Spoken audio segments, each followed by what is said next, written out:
എടി മറ്റവളെ ഷെഫീന ബീവി എടി മറ്റവളെ ഷെഫീന ബീവി എടി മറ്റവളെ അതാരാ നിങ്ങൾക്ക് അറിയാലോ? ദാ ഇവളാണോ? ഇവള് മറ്റേ ലാലേട്ടനെ കുറിച്ച് പറഞ്ഞ അപവാദങ്ങൾ അയ്യോ സഹിക്കാൻ പോലും പറ്റിയിട്ടില്ല. എന്നിട്ട് ഞാൻ പ്രതികരിക്കാതിരുന്നത് എന്താന്ന് വെച്ച് കഴിഞ്ഞാല് അത് ആ കേസ് വേറെ ലെവലാ. എന്തിനാ വെറുതെ കക്കൂസ് പൊളിച്ചിട്ട് പോണത്? രേണു ചേച്ചി കൊടുത്ത മറുപടി മാസാണ്. പക്ഷെ എനിക്ക് പറയാനുള്ളത്, രേണു ചേച്ചി അത്തരം കേസ് കേട്ടിട്ട് പ്രതികരിക്കാതിരിക്കുന്നത് നല്ലത്. ബിക്കോസ് നമ്മുടെ റേഞ്ച് വേറത്, അത് ആ റേഞ്ച് വിട്ടേക്ക്.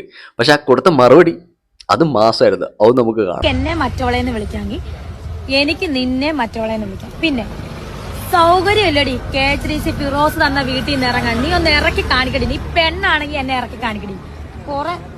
നീ കൊറേ നേരമായല്ലോ നീ എനിക്കിട്ടോ ഉണ്ടാക്കാൻ തുടങ്ങിട്ട്. നീ ആരാന്നടി നിന്റെ വിചാരം? എടി സൗകര്യമില്ലടി അവിടുന്ന് ഇറങ്ങി തരാൻ. നീ കൊണ്ട് കേസ് കൊടുത്തന്നെ ഇറക്കടി. ഏണ്ടോ ഫ്ലവർ അല്ലടാ, ഫയർ ആണ്.